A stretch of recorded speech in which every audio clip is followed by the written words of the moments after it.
Pool TV விசுவாசிகளுக்கு இந்த video சமர்ப்பணம். சரியா? என்ன அப்படின்னா, இன்றைக்கி சாயந்தரம் என்ன நடந்ததுன்னு கோவிந்தராஜ் பிரதர் ஒரு வீடியோ போட்டுருவார், பார்த்துருப்பீங்க இல்லையா? அது நான் ஷார்ட்டாக ஒன்று சொல்லிடுறேன், இன்னும் நிறைய பேர் கேட்பீங்க அதெல்லாம் உண்மையான. சரியா? சரி, என்னென்னா ஒரு 5 ஃபேமிலி சென்னையில் இருக்கோம். சரி, ஈவினிங் எல்லாத்துலேயும் பேசலாம்னு சொல்லி எல்லா கான்ஃபரன்ஸ் கால், ஃபாரினில் இருக்க நண்பர்களுக்கு உட்பட எல்லாருக்கும் சேர்ந்து ஒரு கான்ஃபரன்ஸ் கால் பேசிகிட்டு இருக்கும்போது கொஞ்சம் நேரம் ஒரு 2 ஹவருக்கு முன்னாடியிலேருந்து பூல் டிவியோட கோமணவாயன் கண்காணி வந்து கால் பண்ணிகிட்டே இருக்கான் அப்படின்னு சொல்லி கோவிந்தராஜ் பிரதர் சொல்ல, சரின்னு சொல்லிட்டு உடனே சரி என்ன தான் டிஸ்டர்ப் பண்ணிட்டே இருக்கானே, சரி ஓகே போடுங்க பார்த்துருவோன்னு சொல்லிட்டு கான்ஃபரன்ஸில் போட்டோம். சரியா? கான்ஃபரன்ஸில் போட்டால் என்னவோ இவன் தான் அதிசயமாக இவனுக்கு சாமானம் இருக்க மாதிரி இவன் மட்டும் தான் எல்லாத்தையும் ஓர்த்த மாதிரி, நான் அங்கே ஓர்த்தேன் இங்கே ஓர்த்தேன்னு பேசிட்டே இருந்தான். அது எப்போதும் அவன் பேசுறது தானே, செஞ்சவன் சொன்னால் பார்க்கலாம், செய்கிறேன்னு சொல்கிறவனே என்னத்தை போய் கேட்குறது. அதனால் சரின்னு சொல்லி அவன் பேசுனது நம்ம ஒன்றும் சொம்ப கிடையாதுல்ல, நம்மள என்ன பண்ணோம், எதிர்த்து பேசிட்டு இருந்தோம். சரி, அது ஒரு பக்கம் பேசிட்டு இருக்கணும்னு சொல்லிட்டு கடைசியில் ஒரு 4 கேள்வி எங்ககிட்ட வந்துச்சு. அந்த 4 கேள்வி அவங்ககிட்ட கேட்டோம். அவன் உண்மையானவன், ஆவிக்குரிய மனுஷன், தேவ மனுஷன், ஆண்டவர் இருக்காரு, உறங்குதுங்கிறான். அப்போ அதுக்கு ஆன்சர் பண்ணுவான்னு பார்த்தா அதுக்கு ஆன்சர் பண்ணலை. கேட்டால் அதுக்கெல்லாம் அப்புறமேட்டு சொல்கிறேன். அப்புறமேட்டு சொல்கிறதுக்கு நீ என்ன இருக்கிற, அப்புறம் யோசிச்சு சொல்கிறதுக்கு நீ என்னத்துக்கு இருக்கிற, நாங்கள் இப்போ தானடா கேள்வி கேட்டால் அது உடனே ஆன்சர் பண்ண வேண்டியதானே, பண்ணலை. சரியா? அதற்கான ஒரு சின்ன ஒரு எவிடன்ஸ். எதுக்கு வந்து ஒருத்தனுக்கு கோவம் வரணும்? தான் செய்கிற பிஸ்னஸை ஒருத்தன் வந்து கெடுத்தானா அவனுக்கு கோவம் வரணும். ஏன்டா நான் செய்கிற பிஸ்னஸுக்கு கெடுக்கிறேன், நான் ஒழுக்கமாக தானே பண்ணிட்டு இருக்கிறேன், ஏன் வந்து கெடுக்கிறேன்? ஏன்னா நீ செய்கிற பிஸ்னஸ் பண்ணுறவங்ககிட்ட. சரியா? அப்போ அவனுக்கு கோவம் வரும். அதை தடுத்தானா ஏன்டா தடுக்கிறேன்னு சொல்லி கோவப்படலாம். இவனுக்கு ஏன் கோவம் வருது? கோவிந்தராஜ் பிரதர் 1000 வீடியோ போட்டானா 10,000 வீடியோ போட்டான் என்ன? இவன் மூடிட்டு உட்காரணும்ல. மூடிட்டு உட்காந்துட்டு ஆண்டவர் பார்த்து ஏன் 8 மாதமாக பதற, 9 மாதமாக பதற கேள்வி கேட்டோம். அப்புறம் ஆவியில் வந்து சகோதரன் ஆவிக்குரிய தகப்பன்னு சொல்கிறியே, அப்போது சபையில் இருக்கிற பொண்ணுங்க கூடனா நீ வந்து ஆவியில் வந்து படுத்துறேன்னு சொல்லியிருக்கிறியே, கனவு சொல்கிறியே, அப்போ உன் கூட பிறந்தவங்க, உன்னை பெற்றவங்க கூட ஆவியில் அவங்கெல்லாம் வளர்ந்துட்டாங்க, நல்லா வளர்ந்து நிற்கிறாங்க சார், அப்போ அவங்க கூடலாம் நீ அப்படி தான் இருப்பியா? அப்போ இது வந்து ஆவிக்குரிய சபையில் வந்து சகோதரர்கள்னு சொல்கிறியே, அப்போ இது தவறு தானே, இது எப்படி நீ சொல்லுவ? அதுக்குன்னு ஆன்சர் கேட்டால் அதுக்கும் காணும். சரி, ஆவியில் மோது சொல்கிறானேன்னு சொல்லிட்டு பாஸ்கரன் ஆவியில் மோதுறேன்னு சொன்னார்.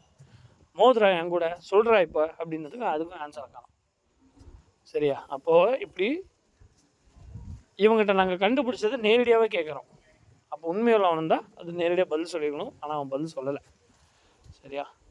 என்னுடைய கண்காணி வந்து நிறைய பேர் விசுவாசிக்க நினச்சிருப்பாங்க, அவரெல்லாம் காலெல்லாம் அப்படியெல்லாம் எந்த நாய்க்கும் பண்ண மாட்டார். கரெக்ட், நீங்கள் நினச்சிட்டுக்கலாம் பண்ண மாட்டீங்கன்னு, ஆனால் அவன் பண்ணியிருக்கான். அதை தான் உங்களுக்கு சொல்கிறேன். அதே மாதிரி நிறைய இடத்துல நிறைய பொண்ணுங்களுக்கு மெசேஜ் பண்ணியிருக்கான், நிறைய இடத்துங்களுக்கு மெசேஜ் பண்ணியிருக்கான்னு சொல்லி நிறைய யூடியூப் சேனல் நீங்கள் பார்த்துருப்பீங்க இல்லையா? பொண்ணுங்களுக்கெல்லாம் இவன் மெசேஜ் பண்ணுவான்னு.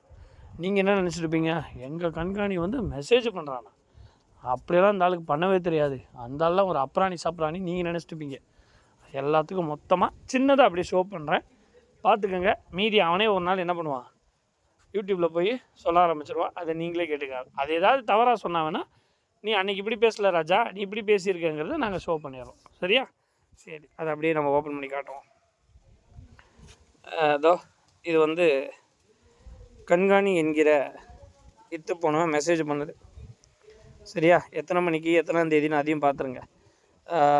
7/28க்கு 8ஆம் தேதி ஜூலை 24, 2024 இந்த மாதம். இன்றைக்கி தான், இன்றைக்கி 7:30 மணிக்கு அவன் இப்படி மெசேஜ் அனுப்பிச்சிருக்கான். யாருக்கு என்னங்கிறதெல்லாம் அப்புறம் அனுப்புவோம். சரியா? 7:35க்கு சிம் 2லேருந்து அனுப்பிச்சிருக்கான். இங்கே தெரியுதா கீழே உங்களுக்கு தெரிஞ்சிருக்கும்னு நினைக்கிறேன். சரியா? ஓக்கணும், ஓத்தேன், பூத்தேன். சரியா? அப்போது அவனுக்கு மெசேஜ் அனுப்ப தெரியும். அப்போ இதுலேருந்து கன்ஃபார்ம் ஆகுது. கரெக்டாக மெசேஜ் அனுப்ப தெரியும். அதே மாதிரி எத்தனை மிஸ்ட் கால் பாருங்களேன், இதெல்லாம் அவுட் கோயிங் கால். சரியா? இதெல்லாம் மிஸ்ட் கால், எத்தனை மிஸ்ட் கால் வந்திருக்குன்னு பாருங்கள். இதெல்லாம் அவங்ககிட்ட இருந்து தான். சரியா? சரி, அப்போ பேசுனது உண்மையா? அதையும் ஒரு சின்ன வீடியோ கிளிப் கேட்கணும்ல. ஜஸ்ட்டு ஒரு செகண்ட் மட்டும் ப்ளே பண்ணுறேன். ஏன்னா கிட்டத்தட்ட எவ்வளோ நேரம் பேசியிருக்குன்னா, ஒரு 5 நிமிஷம் 10 நிமிஷம் கிடையாது. இதில் 1 மணி நேரம், இங்கே ஒரு 28 நிமிஷம், ஆக மொத்தம் 1.5 மணி நேரம் இங்கே இந்த கான்வர்சேஷன் ஓடிட்டு வந்திருக்கு. சரியா? எதுக்கு அவன் கோவப்படணும்? சம்மந்தம் இல்லாமல் ஆண்டவர்கிட்ட விட்டு போக வேண்டியது தானே. சரியா? அதுக்கு நிறைய ஆன்சர் நாங்கள் கொடுத்தோம், நிறைய கேள்வி கேட்டோம். ஆனால் அங்கேருந்து ஒரு ரியாக்டும் ஒரு ஆன்சரும் எங்களுக்கு கிடைக்கல. சரியா? சரி, அது ஒரு பக்கம் இருக்கட்டும். இவன் கேட்டானா அப்படிங்கிறத நீங்கள் தெரிஞ்சுக்கணும்ல.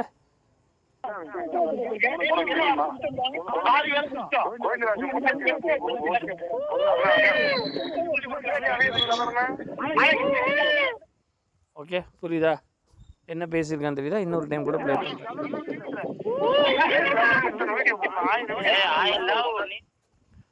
புரியுதா?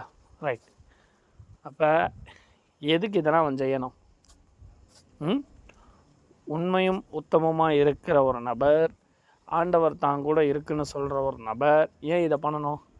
அப்போ இதுலேருந்து எங்களுக்கு ஒரு விவரம் தெரிஞ்சது என்ன அப்படின்னா, நிச்சயமாக இவன் ஆண்டவர் பேரை வச்சு, ஆண்டவர் நாமத்தை வச்சு இவன் பிஸ்னஸ் தான் பண்ணுறாங்கிறது இதுலேருந்தே ப்ரூஃப் ஆகுது. இன்னொரு விஷயம் என்ன தெரியுமா? கொல்லங்கோடனை இதுக்கு முன்னாடி அவர் வீடியோவில் போய் பார்த்தீங்கன்னா தெரியும், ஒரு கனவு சொல்லியிருப்பார். சத்தியமூர்த்தி பிரதருக்கு வந்த கனவு. இந்த கான்ஃபரன்ஸில் சத்தியமூர்த்திலேருந்து நிறைய பேர் இருந்தோம். சரி, அது பேரெல்லாம் சொல்ல வேணாம். ஓகே, பேரெல்லாம் சொல்ல வேணாம். கிட்டத்தட்ட 15-16 பேர் கான்ஃபரன்ஸில் இருந்தோம்.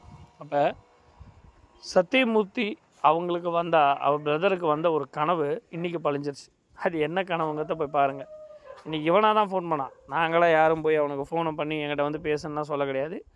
அவனாக ஃபோன் பண்ணி அவனாக தான் பேச வந்தான். ஆனால் ஏன் பேச வந்தான், எதுக்கு வந்தான்னு எங்களுக்கு தெரியாது, எந்த நோக்கத்துக்காக வந்தான்னு தெரியாது. சரியா? சரி, ஓகே. இது ஒரு எவிடன்ஸ். புரியுதா? புல் டிவி விசுவாசியாக இருக்கிறவங்க புரிஞ்சுக்கங்க. நீங்கள் திருந்தணும், நீங்கள் எப்படி வரணும் அப்படி வரணும் எங்கள் நோக்கம் கிடையாது. இப்படியும் இருக்குது, இந்த மாதிரியும் ஒரு ஏமாத்துகிற சபை இந்த உலகத்தில் இருக்குதுன்னு தெரிஞ்சுக்கங்க. வாங்கி தின்னவங்க கிடையாது, நாங்கள் கொடுத்து ஏமாந்தவங்க.